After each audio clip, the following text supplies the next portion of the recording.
எல்லாருக்கும் மதியம் வணக்கம். வாழ்க வளத்தோட நம்ம இப்போ எங்கே போகிறோன்னு பார்த்தீங்கன்னா காய்கறி வாங்க தான். ஏன்னா 2 வாரத்துக்கு மேலேயே ஆயிடுச்சு காய் வாங்கி.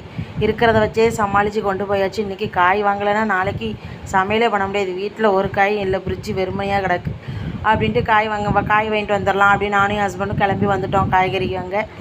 என்ன காய் வாங்கினேன்னு பார்த்தீங்கன்னா அவரைக்காய், பீன்ஸ். எப்போவுமே அது வாங்குவேன். ஏன்னா அது பிள்ளைகளுக்கு பொரியல் பண்ணால் ரொம்ப பிடிக்கும் அப்படின்ட்டு அதை அடிக்கடி ஒய்யாமல் வாங்குவேன். வேறு காய் மாற்றி வாங்கலான்னா பிள்ளைங்க வேறு காய் சாப்பிட மாட்டேங்காங்க. எந்த காய் தான் வாங்க அப்படின்ட்டு ஒரு கன்ஃபியூஷனில் சரி நம்ம எப்போ வாங்குகிற காயை வாங்கிடுவோம் அப்படின்ட்டு இது முள்ளங்கி எப்பவும் வாங்குவேன். ஏன்னா நீர் சத்து அதிகமாக. ஏன்னா இங்கே தூத்துக்குடியில் அடிக்கிற வெயிலுக்கு நீர் சத்துக்கு பசங்களுக்கு முள்ளங்கி ரொம்ப நல்லது, நீர் சத்து உள்ளது. அதனால் அது சாம்பாருக்கு எப்போவுமே நான் முள்ளங்கி வாங்குவேன். தடியங்காய் வாங்கலாம் பார்க்குறேன், ஆனால் தடியங்காய் வெட்டி தர மாட்டேன்ட்டாங்க.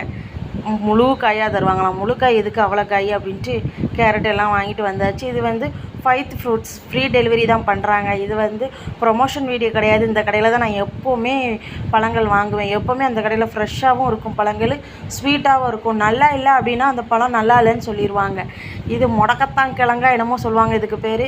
இது முட்டு வலிக்கு ரொம்ப நல்லதுங்க. இதை வாங்கி ஒரு வாட்டி சூப் வச்சு குடிங்க, சூப்பராக இருக்கும். அதனால் இந்த பழங்கள்லாம் எனக்கு ரொம்ப பிடிக்கும். அதனால் அந்த கடையில் தான் பழம் வாங்குவேன். டோர் டெலிவரியும் பண்ணுறாங்கங்க. இது எங்கே இருக்குதுன்னு பார்த்தீங்கன்னா தூத்துக்குடி திலகர் டெக்டெக்ஸுக்கு எய்த்தாப்பில் ஆப்போசிட்டில் இருக்குது இந்த கடை. எல்லோரும் போய் பர்ச்சேஸ் பண்ணிக்கோங்க. நாங்களும் வீட்டுக்கு காய்கறி பழங்கள்லாம் எடுத்து வச்சுட்டு இன்றைக்கி சிம்பிளாக தான் ரைஸ் பண்ணினேன். குஸ்கா தான் பண்ணினேன். தொட்டுக்க ஒன்றும் செய்யலை. இன்றைக்கி ஆவணி ஞாயிற்றுக்கிழமைல, அதனால் நாங்கள் ஆவணி ஞாயிற்றுக்கிழமை அசைவம் சாப்பிட மாட்டோம். அதனால் குஸ்கா மாதிரி பண்ணி அப்பளத்தை பொரித்து ஊறுகாய், இது அப்பளம் சொல்ல முடியாது, வடகமும் நார்த்தங்காய் ஊறுகாய் வச்சு நானும் என் ஹஸ்பண்டும் சாப்பிட்டுட்டு அப்படியே கொஞ்சம் ரெஸ்ட் எடுத்துடலான்னு போயாச்சுங்க. ஈவினிங் பிள்ளைங்களுக்கு ப்ராஜெக்ட் பண்ணணும். அதனால் என் ஹஸ்பண்டை கொஞ்சம் ரெஸ்ட் எடுக்க சொல்லிட்டேன்.